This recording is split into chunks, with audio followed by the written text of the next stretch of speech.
Thank you Jesus. మన ప్రభువును రక్షకుడైనటువంటి దేవునికి సమస్తమైన ఘనత మహిమ ప్రభావములు కలుగునుగాక. ఆయన శ్రేష్టమైనటువంటి నామమున, అద్భుతమైనటువంటి నామమున మీ అందరికీ కూడా శుభాలు తెలియచేస్తూ ఉంటున్నాను. మీకోసం మేము మానకుండా మేము ప్రార్థన చేస్తున్నాం. మీరు కూడా మా కోసం మానకుండా ప్రార్థన చేస్తున్నారని మేము ప్రభునందు విశ్వసిస్తూ ఉంటున్నాం, నమ్ముతూ ఉంటున్నాం. ఈరోజు వాక్య ధ్యానంలోనికి వెళ్ళకముందు చిన్న ప్రార్థన చేసుకొని ఆరంభించుకుందాం. ప్రేమ కలిగిన మా దేవానికి స్తోత్రాలు చెల్లిస్తూ ఉంటున్నాము. ప్రభువా, నీ వాక్యాన్ని మేము ధ్యానం చేస్తుంటుండగా పరిశుద్ధాత్మ దేవా మీ సహాయాన్ని అందించండి. మీరే మాతో మాట్లాడండి. మీకే సమస్తమైన ఘనత మహిమ ప్రభావాలు ఆరోపిస్తూ యేసు నామమున ప్రార్థించి వేడుకుంటున్నాము తండ్రి, ఆమేన్. ప్రేమైన దేవుని బిడ్డలారా,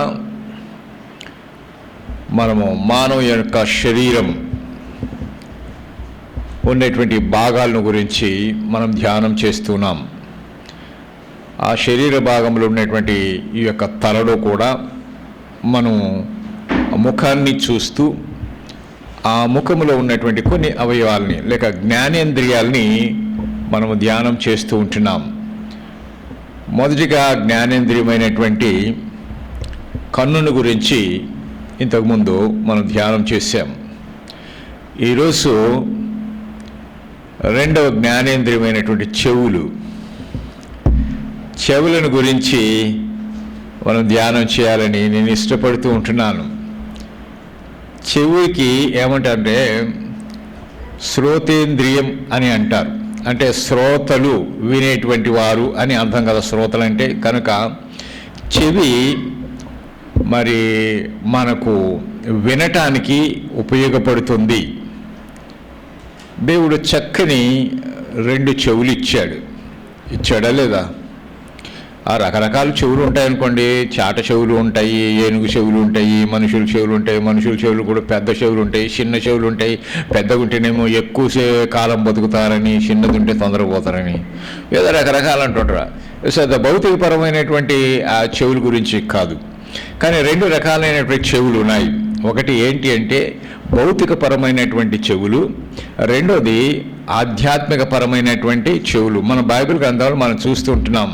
యేసు ప్రభు వారు చెప్తూ అంటున్నాడు, చెవి గలవాడు వినుగాక. అంటే ఈ చెవులు లేవనే కాదు, ఆత్మ చెవులు అంటే దేవుని వాక్యాన్ని స్వీకరించేటువంటి చెవులు గలవారు ధన్యులు అని అంటున్నాడు. కనుక ప్రియమైన దేవుని బిడ్డలారా, మరి భౌతికపరమైనటువంటి చెవుల గురించి మనం ఆలోచన చేసినట్లయితే ఈ చెవుల ద్వారా మనము మాటలు వింటాం, పాటలు వింటాం, వార్తలు వింటాం, వింతలు వింటాం, విశేషాలు వింటాం. ఇవన్నీ భౌతికపరమైనటువంటి చెవుల ద్వారా వినేటువంటి. అలాగనే మరి ఆత్మీయమైనటువంటి చెవుల ద్వారా మనం ఏమి వింటాము అని అంటే దేవుని యొక్క మాటలు, దేవుని యొక్క పాటలు, ప్రవచనాలు, ఇంకా ఏమింటాం దేవుని యొక్క వాక్యం.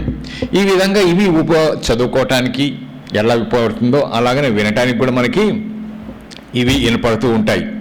కనుక మరి దేవుడు ఈ 2 రకాలైన చెవులు మానవునికి ఇచ్చాడు. కానీ మానవుడు ఏం చేస్తానంటే కేవలము భౌతికపరమైనటువంటి చెవుల్ని ఉపయోగించుకుంటున్నాడు, కానీ ఆత్మ సంబంధమైనటువంటి చెవులను ఉపయోగించడానికి ఇష్టపడలేదు, దానికి ప్రాధాన్యత కూడా ఇవ్వటం లేదు. కానీ శరీర సంబంధమైన వాటికి మాత్రము చాలా ప్రాధాన్యత ఇస్తూ ఉంటున్నాడు. అయితే మరి మానవునికి తప్పనిసరిగా ఈ 2 రకాలైనటువంటి చెవులు అవసరం. భౌతికంగా వినడానికి కావాలి, ఆధ్యాత్మికంగా మనము దేవుని మాటలు విని మన జీవితాలను సరిచేసుకోవటానికి చాలా అవసరమై ఉంటుంది. అందుకని యేసు ప్రభు వారు ఒక మాట అన్నాడు. ఏమన్నంటే మత్తయి వార్త 13వ అధ్యాయము 15వ వచనం. మత్తయి వార్త 13వ అధ్యాయము 15వ వచనంలో యేసయ్య ఏం చెప్తున్నాడంటే, ప్రజలు కనులార చూచి చెవులార విని హృదయముతో గ్రహించి మనసు త్రిప్పుకొని నా వలన స్వస్థత పొందకుండునట్లు వారి హృదయము క్రొవ్వినది, వారి చెవులు వినుటకు మందములైనవి, వారు తమ కన్నులు మూసుకొని ఉన్నారు గనుక మీరు వినుమట్టుకు విందురు గాని గ్రహింపనే గ్రహింపరు. అంటే ఇది అర్థం ఏంటి? వినుమట్టుకు వింటారు. ఇక్కడ కూర్చున్నారు కదా, ఇక్కడ కూర్చున్నటువంటి వారు వినుమట్టుకే వింటారు. దాని తర్వాత ఏంటంటే అది లోపలికి వెళ్ళదు. ఎంతవరకు వెళ్తుంది? అంతవరకే వెళ్తుంది. అది లోపలికి వెళ్తే హృదయంలోనికి వెళ్తుంది కదా. దాన్ని చెప్పినటువంటి మాటలు కొంచెంసేపు అయిపోయేసిన తర్వాత ఏం వాక్యం చెప్పారు అని చెప్పాను ఎవరన్నా అడిగితే, అదండి భలే చెప్పాడండి. ఏంటయ్యా? ఆ పక్క వ్యక్తికి ఇంకా క్యూరియాసిటీ పెరుగుద్ది అనమాట, ఏం ఆతృత పెరుగుద్ది. ఏం చెప్పారు, ఏం కథ, కొత్త స్పీకర్ వచ్చారు కదా, ఏం చెప్పారని. భలే చెప్పారు, బా ఏమో వర్ణించే శాత కాదంట, అబ్బా ఏందో ఒక మాట చెప్పరాదంటే అదే అని తలగిరుక్కుంటారు. అంటే ఏంటి? ఆ మాటలు చివరికే ఉన్నాయి కానీ అది హృదయంలోనికి వెళ్ళలేదు. హృదయంలోనికి వెళ్ళినది అని అంటే బయట అడిగిన తర్వాత ఏం చెప్పారంటే చెప్తే గిన వాళ్ళు ఆ ఆన్సర్ చెప్పారనుకోండి, ఓహో వాళ్ళు చెప్పినటువంటి మాట విని వాళ్ళ హృదయంలోనికి వెళ్ళింది, అది అర్థం. కానీ మనం కేవలం వినేటువంటి వారుగా ఉండకుండా దాని ప్రకారం నడుచుకునేటువంటి వారుగా ఉండాలని కూడా దేవుని వాక్యం చెప్తుంది. మనం ఏం చేస్తాం? కేవలం వింటూ ఉంటాం. విని విని విని ఏమైపోద్ది? ఇది చిన్నప్పటి నుంచి వింటున్నదే కదా, విని విని అలసిపోయాము, ఇది ఇంతేలే. కాబట్టి ఆయన ఏదో చెప్పుకుంటాడులే, నేను ఏదో సెల్లు చూసుకుంటానులే, ఆయన ఏదో చెప్పుకుంటాడులే, నేను పేపర్లు తిప్పుకుంటాలే, ఆయన ఏదో చెప్పుకుంటాలే, నేను ఏదో రాసుకుంటాలే అన్నట్టుగా మనం ఉండిపోతున్నాం. కానీ మనము దేవుని యొక్క వాక్యం విత్తబడుతున్నప్పుడు, దేవుని యొక్క సేవకుడు వాక్యాన్ని చెప్తూ ఉంటున్నప్పుడు దాన్ని శ్రద్ధగా విని ఆ మాటల ద్వారా నాకు ఎంతవరకు ఉపయోగకరం ఉంది, నాలో ఉన్నటువంటి లోపాలని నేను సరి చేసుకోవాలి, ఇంకా నేను ఏ విధంగా భక్తి జీవితం జీవించాలి అనేటువంటి విషయాలు నేర్చుకోవటానికి ఏకాగ్రత కలిగినటువంటి వాడుగా మనం వినేటువంటి వారుగా ఉండాలి. కొన్నిసార్లు మనం చాలా మటుకు మనం చూస్తుంటాం, ఇంట్లో టీవీలు పెట్టుకున్నప్పుడు వాళ్ళు ఏం చేస్తూ ఉంటారంటే ఏకాగ్రతగా చూస్తూ ఉంటారు, ఏకాగ్రతగా వింటూ ఉంటారు. అవునా కదా? మరి దాని తర్వాత ఎవరైనా డిస్టర్బ్ చేసి ఆగోడు అది ఇన్ని అది సీరియల్ పోతుంది, అది డైలాగ్ పోద్ది, అది ఇది కదా. అంటే దాని మీద ఇంట్రెస్ట్ చూపిస్తున్నాం కానీ దేవుని వాక్యాన్ని వినడానికి ఇంట్రెస్ట్ చూపించడం లేదు. కానీ అందుకని అది ఈలోక సంబంధమైనటువంటి వాటిని వినటానికి ఈ చెవులు ఉపయోగపడుతున్నాయి, కానీ దేవుని వాక్యాన్ని వినటానికి ఉపయోగపడవు కదా. ఉపయోగపడుతున్నాయి ఈలోక సంబంధమైన చెవులు.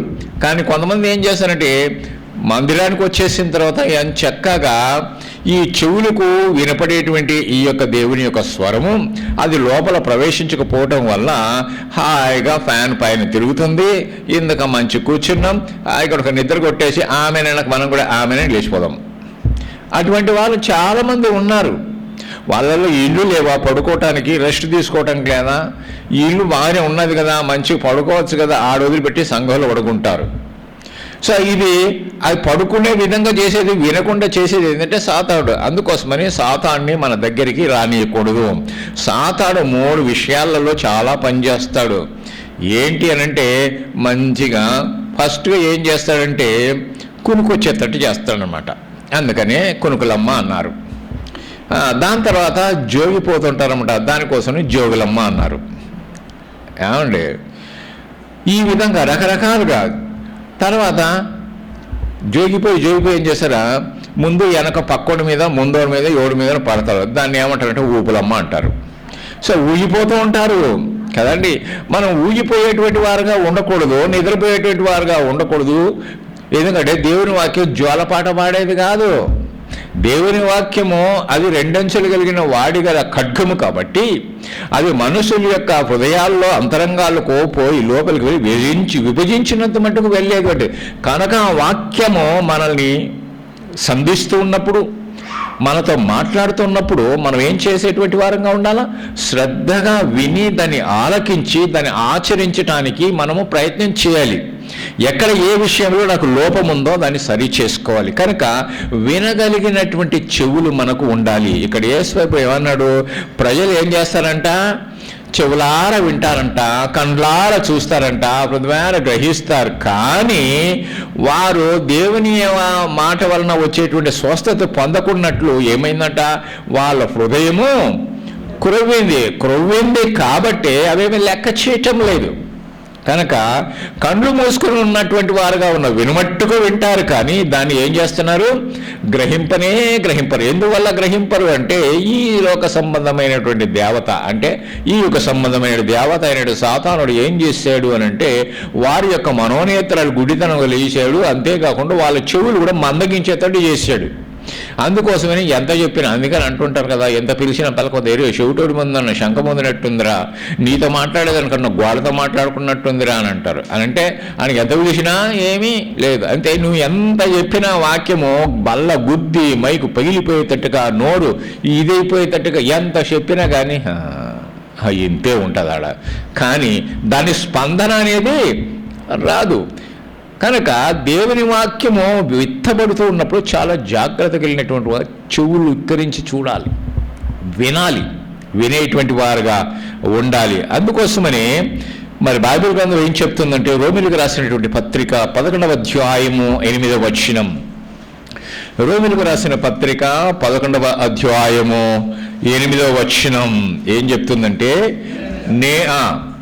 నేటి వరకు దేవుడు వారికి నిద్రమత్తు గల మనస్సును, చూడలేని కన్నులను, వినలేని చెవులను ఇచ్చాడు. ఎందుకు ఆ విధంగా ఇచ్చాడు? వీళ్ళు లోబట్టం లేదు కాబట్టి దేవుడు ఏం చేశాడంటే, అరే పోండా నీ కర్మ అన్నట్టుగా వాళ్ళని వదిలిపెట్టినట్టుగా చూస్తున్నాం. కనుక నిద్రమత్తు కలిగినటువంటి మనస్సు, చూడలేని కన్నులు, వినలేనటువంటి చెవులు ఇచ్చి ఉన్నాడు. అయితే ఇవన్నీ కూడా మనం అట్లా ఉండి కూడా మనం ఏం చేస్తున్నామంటే ప్రార్థనలు చేస్తాం. అట్లా ఉండి కూడా ప్రార్థన చేస్తాం. ఏమని ప్రార్థన చేస్తాం? నాకు ఆ సహాయం కావాలి, నాకు ఈ సహాయం కావాలి, నాకు ఆ మేలు కావాలి, నాకు ఇది కావాలా, అది కావాలని దేవుని అడుగుతూ ఉంటాం. అయితే మరి దేవుడు అందరి ప్రార్థన ఆలకిస్తాడా లేదా? కొందరు ప్రార్థన ఆలకిస్తారు. ఈయన నీతిమంతుడు కాబట్టి, ఈయన భక్తుడు కాబట్టి, ఈయన విశ్వాసి కాబట్టి ఇతని ప్రార్థననే వింటాను, వాడు దుష్టుడు కాబట్టి, వాడు దుర్మార్గుడు కాబట్టి వాడి ప్రార్థన విననంటాడా? లేదు. అందరి ప్రార్థనను వినేటువంటి వాడు, అందరి ప్రార్థనను ఆలకించేటువంటి వాడు, అందరి ప్రార్థనకు కూడా జవాబు ఇచ్చేటువంటి వాడు. అయితే దేవుని వాక్యం ఏం సెలవిస్తుందంటే 34వ కీర్తన 15వ వచనం. 34వ కీర్తన 15వ వచనంలో ఏమంటున్నట్టే, యెహోవా దృష్టి ఎవరి మీద ఉందంట? నీతిమంతుల మీదను. ఆయన యొక్క చెవులు, ఎవరి చెవులు? దేవుని యొక్క చెవులు వారి మొరలకు చెవి ఎగ్గినది. అంటే నీతిమంతుడు మొరపెట్టినప్పుడు దేవుడు చెవి పెట్టి వినేటువంటి వాడుగా ఉన్నాడు. మనం అనుకోకూడదు, నేను విశ్వాసిని, నేను భక్తిపరుడును, అంతా చేస్తున్నప్పటికీ, భక్తిగా జీవిస్తున్నప్పటికీ నా యొక్క ప్రార్థనకు జవాబు రావటం లేదు అని అనుకోకూడదు. ఆయన తప్పకుండా జవాబు ఇవ్వటానికే ఆయన చెవి యొగ్గి నీ యొక్క మొరను వింటూ ఉన్నాడు, నీ ప్రార్థనను ఆలకిస్తున్నాడు, నీవు ఏ విధంగా చేస్తున్నావో అది కూడా గమనిస్తూ ఉంటున్నాడు. కనుక మనం ఏ విధంగా చేస్తున్నాం? ప్లీజింగ్గా ఉండాలి. అంటే దేవుణ్ణి మెప్పించే విధంగా, దేవునికి కరుణ జాలి మన మీద కలిగే విధంగా ప్రార్థించేటువంటి విధంగా ఉండాలి. కనుక మన యొక్క ప్రార్థన వినటానికి ఆయన చెవి ఎగ్గి ఉన్నాడు. పేతురు రాసినటువంటి మొదటి పత్రిక 3వ అధ్యాయము 12వ వచనం. పేతురు రాసిన మొదటి పత్రిక 3వ అధ్యాయము 12వ వచనం ఏం చెప్తుందంటే, ప్రభు కన్నులు నీతిమంతుల మీదను, ఆయన చెవులు వారి ప్రార్థన వైపు ఉన్నాయంట. చూసారా? అంటే మన ప్రార్థన వినటానికి ఆయన సిద్ధంగా ఉన్నాడు. ఆయన ఏ విధంగా చేస్తాడని వినటానికి ఆయన సిద్ధంగా ఉన్నాడు. వారిని గమనించి చూస్తూ ఉంటున్నాడు అన్నమాట. కనుక మరి ప్రభు ముఖము ఎవరికి దూరంగా ఉంది, విరోధంగా ఉంది అంటే కీడు చేయు వారికి విరోధంగా ఉంది. ఎవరే కానీ అందరు దేవుడు ఏం చేస్తే అందరికి మేలు చేయండి రా బాబు అంటే మనం ఏం చేస్తాం? మేలుకు ప్రతి కీడు చేస్తాం కదా, కీడు చేసేటువంటి వారు. కానీ మన దేవుడు ఏం చెప్తాడు? మీరు కీడు చేయబాకండి అంటాడు. మనం కీడు చేసేవారుగా ఉండకూడదు. అదే దేవుడు మనకు నేర్పిస్తున్నాడు. మీ ఎడల ఎవరైనా కీడు చేస్తే, మీ ఎడల ఎవరైనా అసభ్యంగా ప్రవర్తిస్తే, మీ ఎడల ఎవరైనా కానీ నీకు నొప్పించేటువంటి విధంగా మాట్లాడినా, ఆ పనులు చేసినా మనం ఏం చేయాలి అని అంటే వారి కొరకు ప్రార్థన చేయాలి, వారిని క్షమించాలి, వారికి కీడు మాత్రము చెయ్యకూడదు. కనుక కీడు చేసేటువంటి వారికి మనము కాదు విరోధులుగా ఉండాల్సింది, దేవుడే. కనుక మన పక్షాన దేవుడు యుద్ధం చేస్తాడు, మన పక్షాన ఆయన తీర్పు తీరుస్తాడు. కనుక మనము దాని విషయమై మనము వారిని శిక్షించటానికి, వారి మీద క్రోధం తెచ్చుకోవటానికి, వారి మీద ద్వేషం పెంచుకోకూడదు. ఇవి దేవుడు చెప్పేటువంటిది. కనుక మరి ఇటువంటి సమస్యలు వస్తూ ఉన్నప్పుడు కూడా మనకేం కలుగుతుంది? శ్రమలు కలుగుతాయి. అవునా? బయట వారి ద్వారా కావచ్చు, ఇంట్లో ఉన్న వారి ద్వారా కావచ్చు, చుట్టుపక్కల వారి ద్వారా కావచ్చు, మనం పని చేస్తున్నటువంటి ఆ కొలీగ్స్ ద్వారా కూడా కావచ్చు.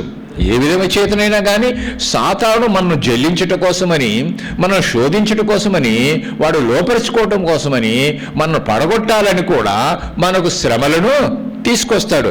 ఆ శ్రమలో కూడా దేవుడు మనకు తోడై ఉంటాడు. చూడండి, యోబు గ్రంథం 36వ అధ్యాయము 15వ వచనం. యోబు గ్రంథం 36వ అధ్యాయము 15వ వచనం. శ్రమపడు వారిని, వారికి కలిగిన శ్రమ వలన ఆయన ఏం చేస్తాడట? విడిపిస్తాడు. ఇప్పుడు మనం శ్రమ పడుతున్నాం అనుకో, మన శ్రమలను బట్టి ఆయన ఏం చేస్తాడు? మన శ్రమల నుంచి ఆయన విడిపిస్తాడు. అంతేకాకుండా ఏమంటాడు? బాధల వలన వారికి విధేయులుగా ఈ విధంగా బాధలు వచ్చేదని వాళ్ళు మేమన్నా ఏం చేస్తామంటే దేవునికి విధేయులుతాం. ప్రభువా నాకు నేర్పించండి, దాన్ని ఏ విధంగా జయించాలి అని చెప్పేసి మనం నేర్చుకుంటాం. కాబట్టి బాధ వలన వారిని విధేయులుగా చేయును.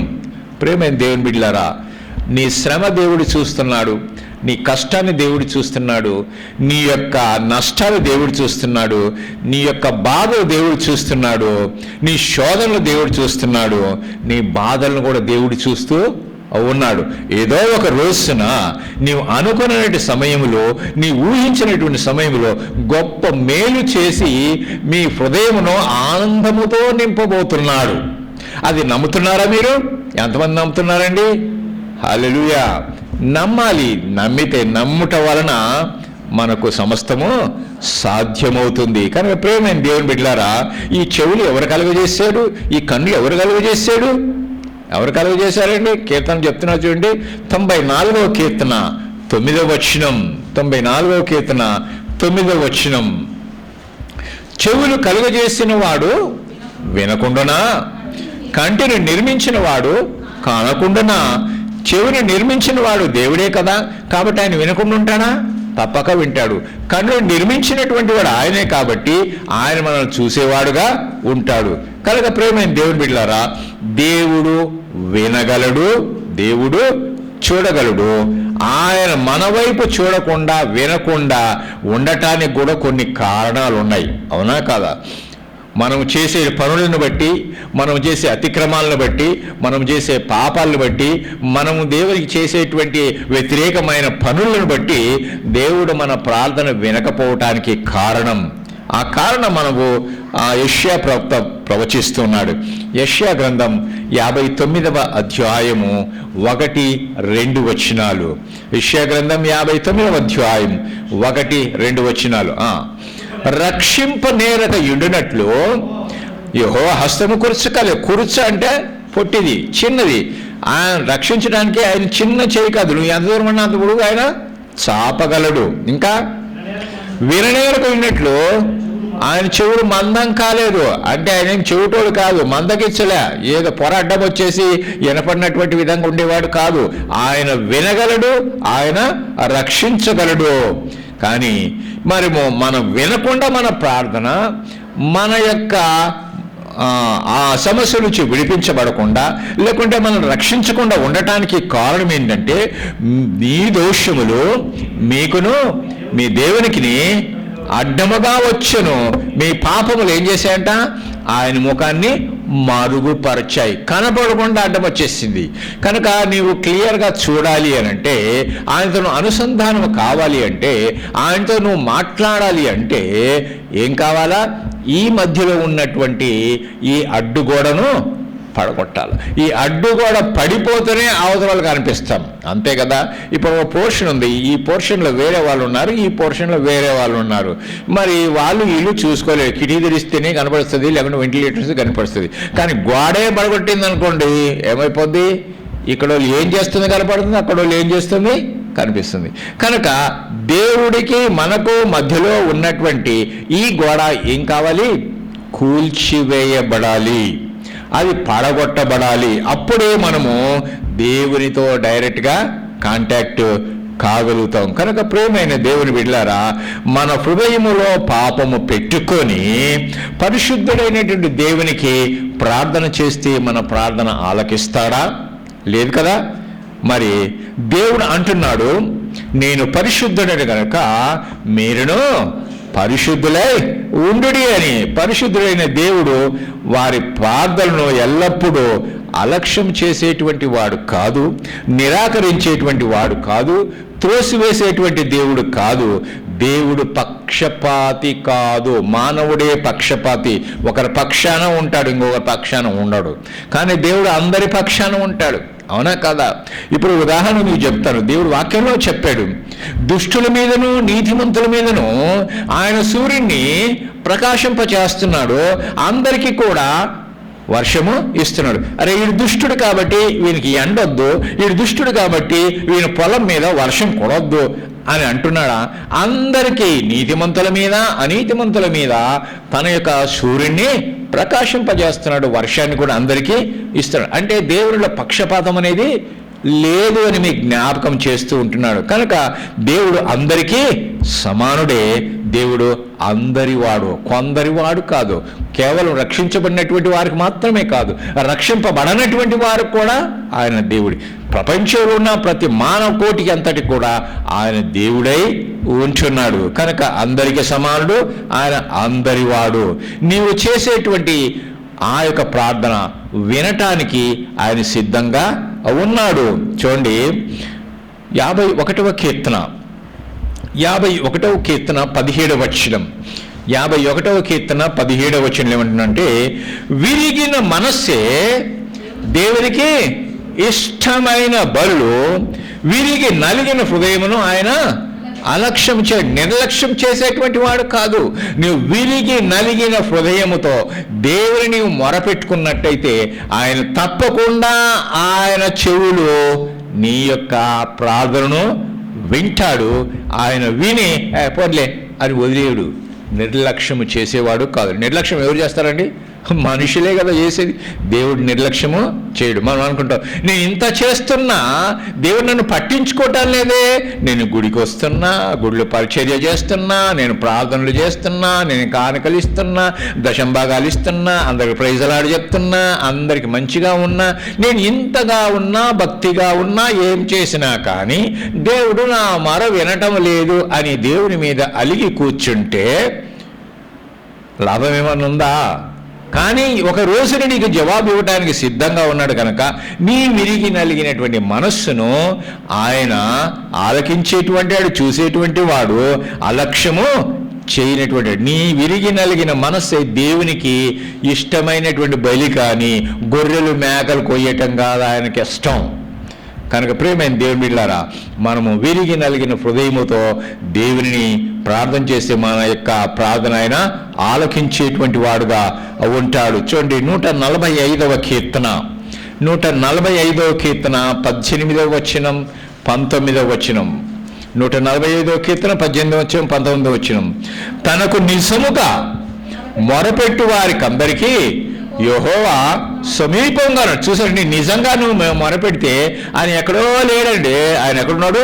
సమీపంగా ఉన్నా అంటే నీ పక్కలోనే ఉన్నాడు. వినటానికి ఆయన నీ పక్కలోనే ఉన్నాడు. నువ్వు అనుకుంటున్నావు నా మొర వినటం లేదంటే దేవుడు ఎక్కడో దూరం ఉన్నాడు. దూరం లేడు, నీ పక్కలోనే ఉన్నాడు. ఇంకా ఏమంటున్నాడు? తన యందు భయభక్తులు గల వారి కోరికను నెరవేర్చును కనుక వారి మొరను ఆలకించి ఏం చేస్తాడంట? వారిని రక్షిస్తాడు. కనుక మన మొరను ఆలకిస్తాడు.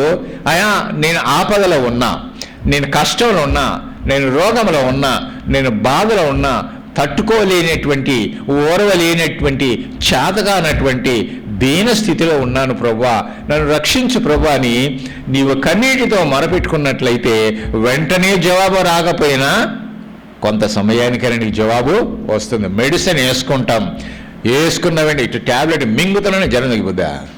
దానికి కొంచెం టైం పట్టుద్ది. అలాగనే దేవుడు ప్రార్థన చేసే టైం పట్టదు. కానీ హీ వాంట్ టు ఎగ్జామిన్. ఆయన పరీక్ష చేయాలనుకుంటాడు, పరిశోధన చేయాలనుకుంటాడు. అన్న వెంటనే జవాబు ఇస్తే ఎట్లా స్పందిస్తాడు, అన్న వెంటనే జవాబు ఇవ్వకపోతే ఎలా ప్రవర్తిస్తాడు, ఎలా స్పందిస్తాడో దేవుడు చూస్తాడు. కనుక ఇచ్చినా ఇయ్యకపోయినా నువ్వు ఆయనకు కృతజ్ఞత చెల్లించేవాడుగా ఉన్నావనుకో, ఓహో అసలైన భక్తి ఇది బిడ్డ అని చెప్పేసి ఆయన మనం రక్షించేటువంటి వాడు కూడా. కనుక ప్రియమైన దేవుని బిడ్డలారా, దేవుడు మన మొరను ఆలకించేవాడు, ఆలకించే చెవులు కలిగినటువంటి వాడు. అయితే మనము ఆయన ఆజ్ఞలకు ఏం చేస్తున్నాం? చెవి యొగ్గక దురద చెవులు గలవారమై ఉన్నాం. చూసారండి ఎటువంటి చెవులు ఇవి? దురద చెవులు. అంటే దురద చెవులు అంటే పొదుగు ఇటీటాను ఇటీ ఈ దురద కాదు. అసలైన దురద ఏం తెలుసా? ఆ పక్క ఏమున్నాయా, ఈ పక్క ఏమున్నా, వాళ్ళు ఏమంటుండ్రా, వీళ్ళు ఏమంటుండ్రా, ఈ పెట్టేసుకొని అవి చెప్పేసి ఈ తీసిపోయి వాళ్ళు చెప్పడం, వాళ్ళు తీసుకొని వీళ్ళకి చెప్పడం. ఇదే చెవులు అని చెప్పకపోతే నిద్రే రాదు, వినకపోతే నిద్ర రాదు. ఏమన్నారు, ఏం కథ అని చెప్పి. అందుకని వీటిని ఏమన్నారు? దురద చెవులు. ఏమండి అంటే దురద చెవులు అంటే హితబోధలు నిరాకరించేటువంటి వారు. చూడండి, తిమోతికి రాసినటువంటి 2వ పత్రిక, తిమోతికి రాసిన 2వ పత్రిక 4వ అధ్యాయము 3వ వచనం, 4వ అధ్యాయం 3వ వచనం ఏం చెప్తుందంటే, జనులు హితబోధను సహింపక దురద చెవులు గలవారు. నేను చెప్పడం కాదండి, దేవుని వాక్యమే చెప్తుంది. ఏమంటదా? దురద చెవులు గలవారై తమ స్వకీయ దురాశలకు అనుకూలమైనటువంటి బోధకులను తమ కొరకు పోగు చేసుకుంటున్నారంట. సత్యమునకు చెవి యొగ్గకుండా కల్పనా కథల వైపు వాళ్ళు తిరుగు కాలం వస్తుంది. అది వచ్చే ఉంది, అవునా కదా? కథల్లాగా చెప్తూ ఉంటే, అబ్బా ఎంత మంచి మా పాస్టర్ గారు ఎంత మంచి కథలు చెప్తున్నాడో, మా పాస్టర్ ఎంత మంచి జోకులు వేస్తున్నాడో. ఎక్కువ జోకులు వేస్తే జోకుల పాస్టర్ అంటారు, ఎక్కువ కథలు చెప్తే కథల పాస్టర్ అంటారు.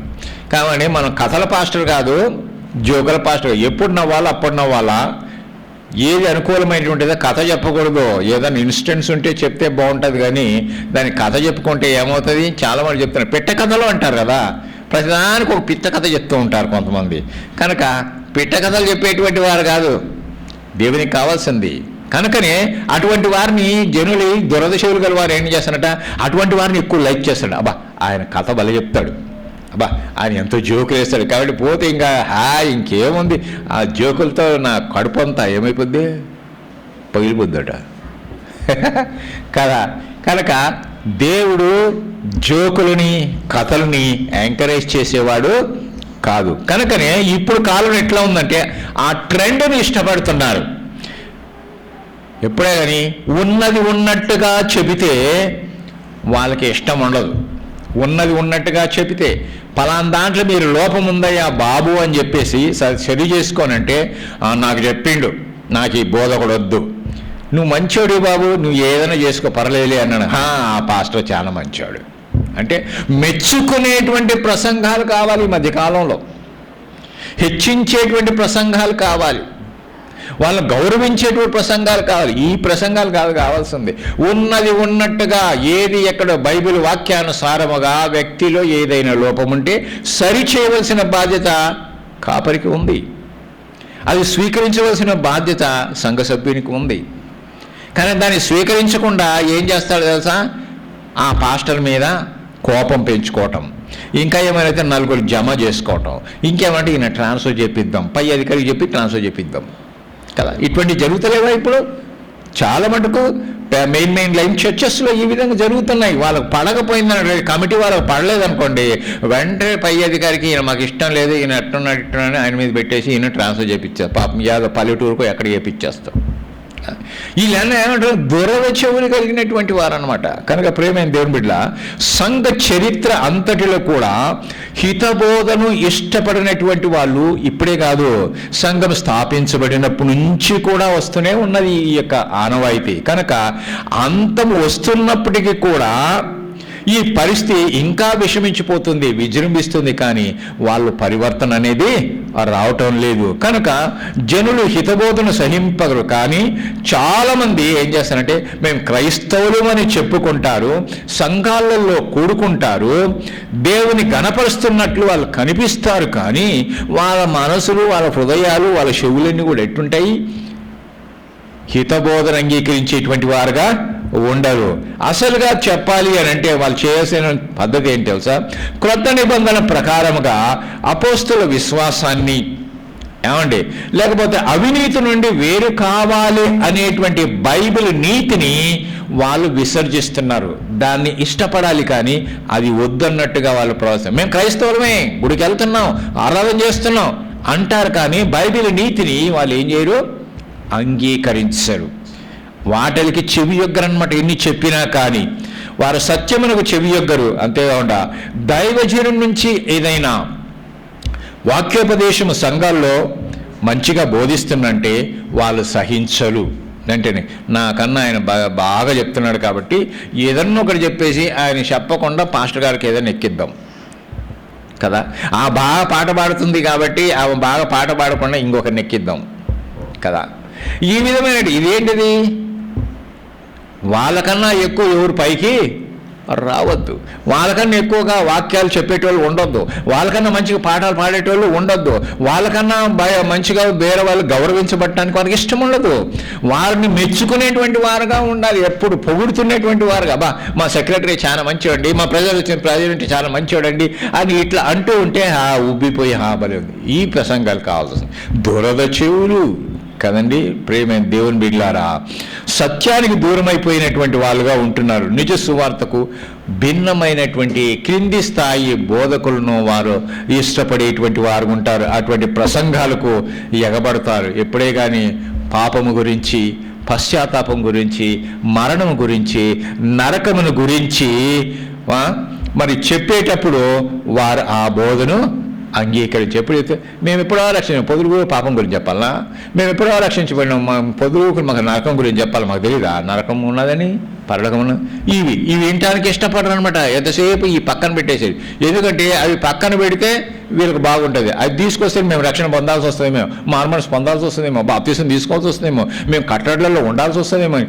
అటువంటి మనస్తత్వం కలిగినటువంటి వారై వినేటువంటి వారుగా ఉండరు, సహించేటువంటి వారుగా ఉండరు. కనుక వారు తమ స్వకీయ దురాశలకు అనుకూలమైనటువంటి బోధల కొరకు వారు పోగు చేసుకుంటుంటారు. విశ్వాసులు అని చెప్పుకునే వీళ్ళు మరి దేవుని వాక్యానుసారంగా బోధించేటువంటి కాపరులను వెదకరు. అటువంటి వారు కావాలి అని వారు కోరుకోరన్నమాట.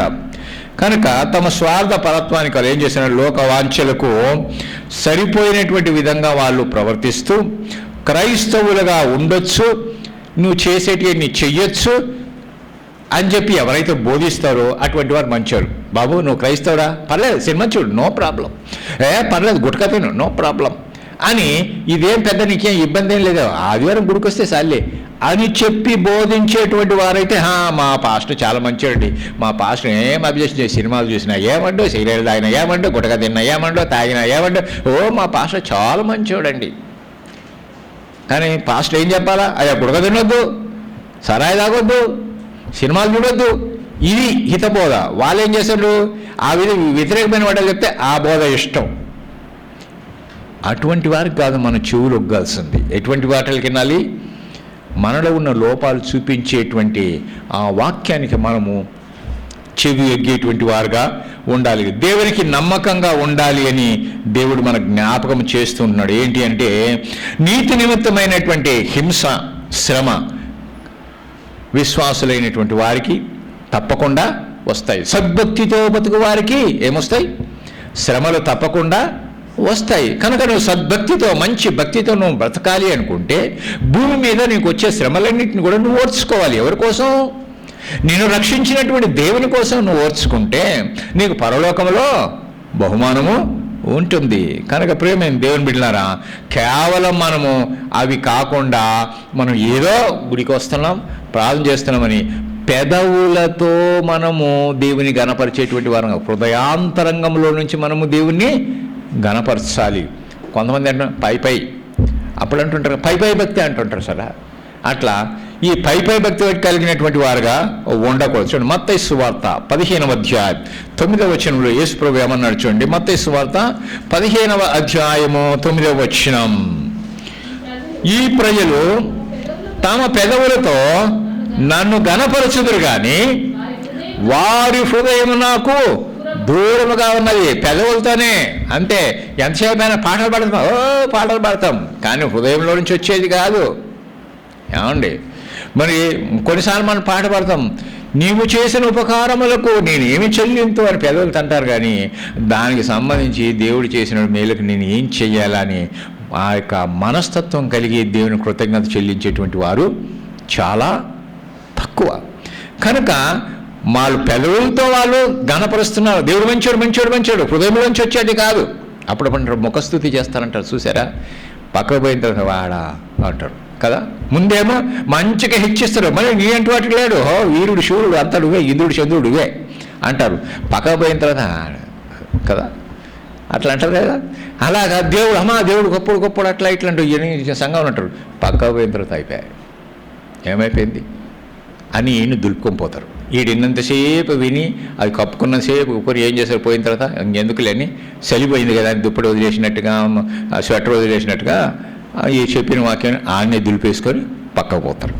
ఆ విధంగా ఉండకూడదు. కనుక పెదవులతో వాళ్ళు గణపరుస్తున్నారు, కానీ వారి హృదయం నాకు దూరముగా ఉన్నది అని అంటూ ఉన్నాడు. కనుక మనుషులు కల్పించినటువంటి పద్ధతులను లేక దైవోపదేశములను బోధించువారు వ్యర్థముగా దేవుని ఆరాధిస్తున్నారని దేవుని వాక్యము సెలవిస్తుంది. కనుక ప్రేమైన దేవుని బిడ్డలారా, మనము రక్షణ విషయంలో దేవుని యొక్క శక్తిని ఒప్పుకొనగలిగితే చాలా సంతోషం. కానీ కలగలుపు కలిగినటువంటి సువార్తను మనం వినేటువంటి వారుగా ఉండకూడదు. అందులో కొంచెం ఇందులో తీసుకొచ్చి లోకంలో ఉండొచ్చు, లోకంలో చెయ్యొచ్చు, భక్తికి జోడు చెయ్యొచ్చు అని అంటే ఎట్టవుతుంది? అవ్వగావాల బువ్వగావాలంటే ఎట్టవుతుంది? ఏదైనా ఒకటి కావాలి కదా. కనుక అది కొంచెం ఇది కొంచెం, లోకంతో స్నేహం చేస్తాం, దేవునితో స్నేహం చేస్తాం, రెండు అవుతుందా? లోకాశలకు లోపడతాం, దేవుని పనులు చేయాలంటే చేస్తాం. దేనికి? అందుకోసం ఏమంటాడు తెలుసా, నువ్వు వెచ్చగానైనా నువ్వు లేవు, చల్లగానైనా లేవు. నువ్వు వెచ్చగానైనా ఉండే మంచిది, చల్లగానే ఉంటే మంచిది. నువ్వు వెచ్చలుగా ఉన్నావు ఏం చేస్తా అంటాడు, నీ ముఖం మీద ఉన్నది. ఎంతమంది క్రైస్తవులు ఆ విధంగా ఉంటారు, వాళ్ళు అది ఆలోచన చేయటం లేదు, గ్రహించకుండా వాళ్ళ రెండందాలా ఉంటున్నారు. ఆ విధంగా ఉండకూడదు, ఏదైనా ఒక రకంలో ఉండాలన్నమాట. కనుక ప్రియమైన దేవుని బిడ్డలారా, మరి క్రొత్త నిబంధన సువార్తకు దాన్ని బోధించేటువంటి సేవకులను మనము ప్రోత్సహించాలి. అటువంటి వాక్యాలకి మనము బద్ధులమై ఉండాలి. దీన్ని చేస్తూ క్రీస్తుతో మనం సన్నిహితమైనటువంటి సంబంధం కలిగి ఉంటే మనం ప్రభు సన్నిధిలో వినూత్నమైనటువంటి సంతోషాన్ని, ఆనందాన్ని, అనుభూతిని మనము కలిగి ఉంటాం. కనుక ఈ చెవులు మనము దేవుడు ఎందుకు ఇచ్చాడు? దేవుని కోసమే ఇచ్చాడు. కనుక ఈ చెవులు దేవుని వాక్యం వింటున్నాయా? ఇక్కడ కూర్చున్న వాళ్ళందరూ వింటుండ్రా? ఎంతమంది వింటుండ్రో? తలకాయ వేసుకొని ఉంటున్నది వింటుండ్రో లేదు తెలీదు. తలకాయ తెరిచి ఉంటున్నారు, అది వింటుండ్రో పైన చూస్తున్నాడు. అప్పుడే చెప్పారట, ఎంత ఉందిరా రెండులో ఒకటి పోతే ఎంతరా అంటే తోకసారన్న అంట. అట్లా అంత చెప్పిన తర్వాత ఏమైంది అని అంటే ఏం చెప్పిన పరిస్థితి అంటే కాదు. దేవుని వాక్యానికి చెవియొగ్గేటువంటి వారుగా ఉండాలి, దేవుని మాటను వినేటువంటి వారుగా ఉండాలి.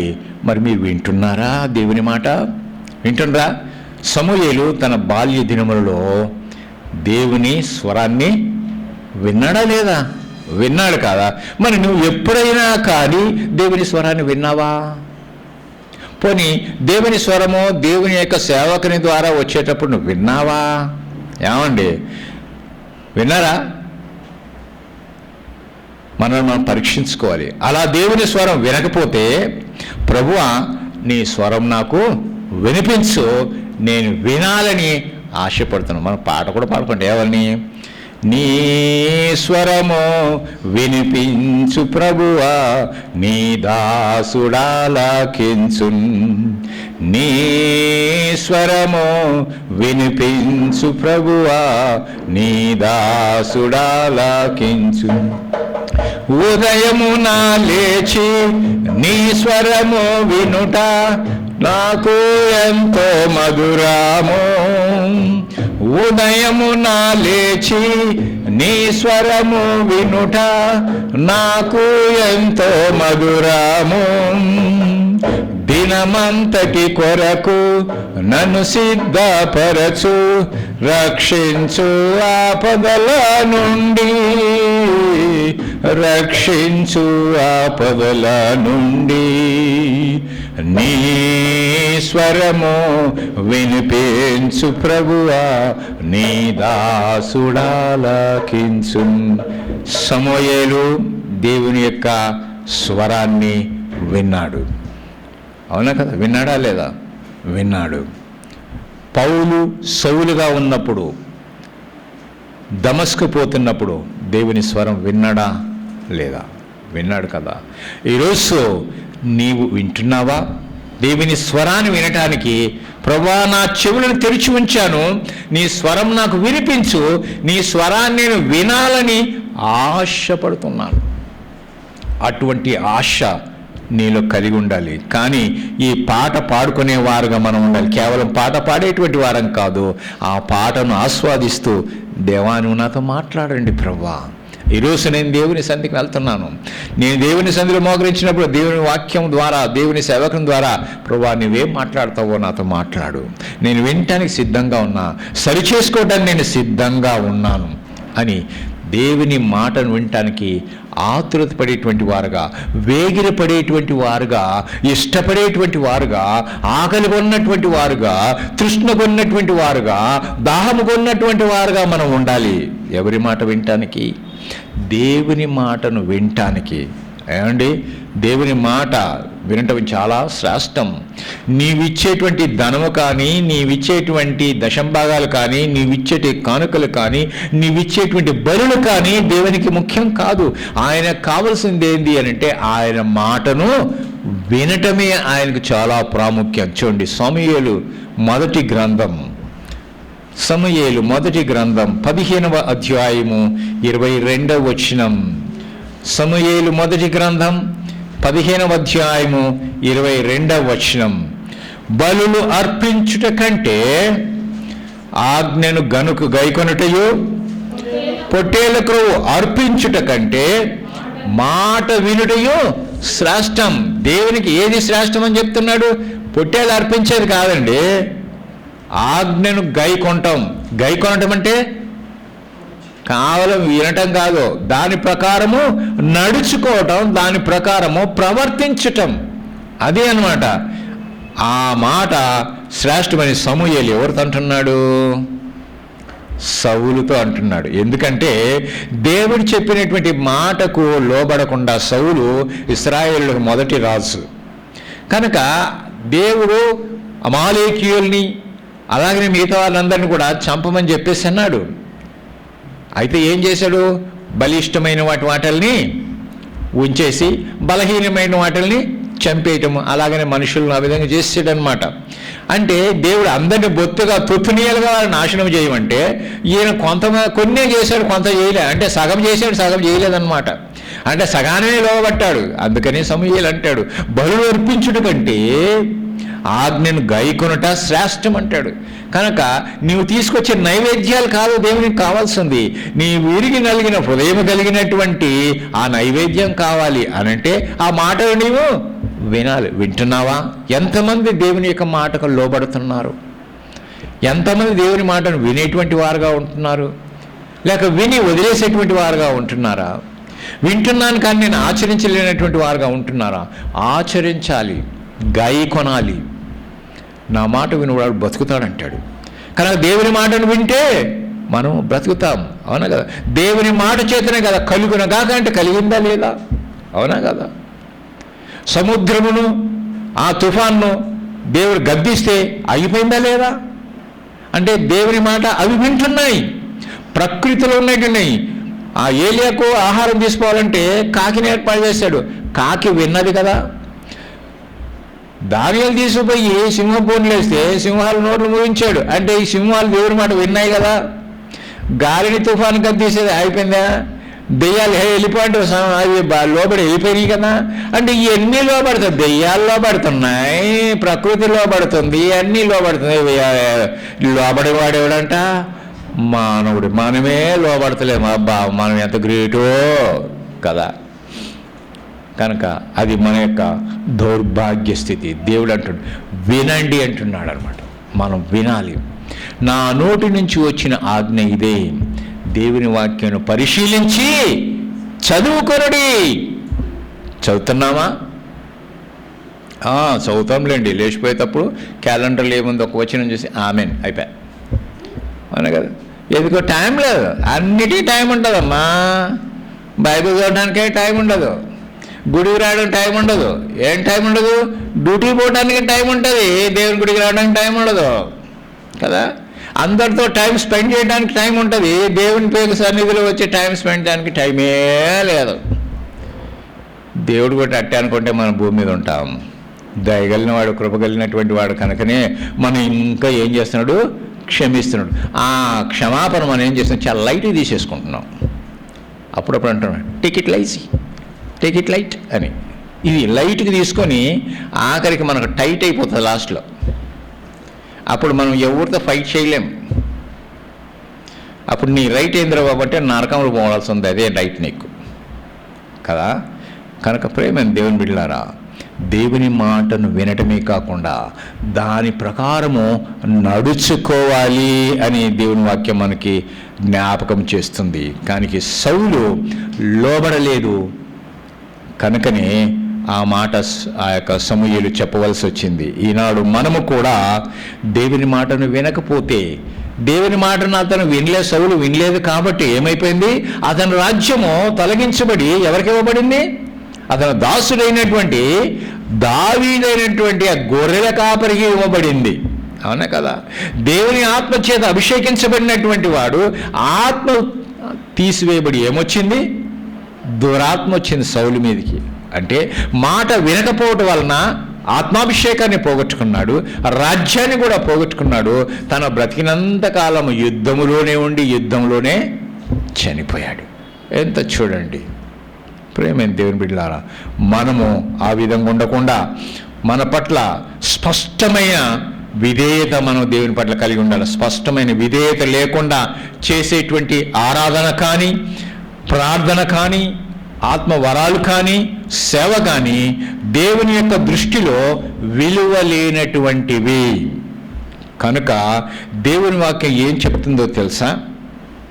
సామెతల గ్రంథం 18వ అధ్యాయం 15వ వచనం. సామెతల గ్రంథం 18వ అధ్యాయం 15వ వచనం.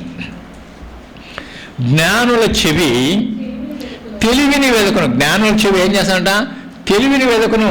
అంటే తెలివిని వెదకును అంటే తెలివితో కూడినటువంటి మాటలు వినటానికి వేగిరపడతాయన్నమాట, వినటానికి ఇష్టపడతాయి. చూడండి, వివేకము గల మనసు తెలివిని సంపాదిస్తాడు. వివేకం కలిగినటువంటి వాసు, జ్ఞానవంతుడైనటువంటి వాడు ఏం చేస్తాడంట? తెలివిని సంపాదించుకోవాలి.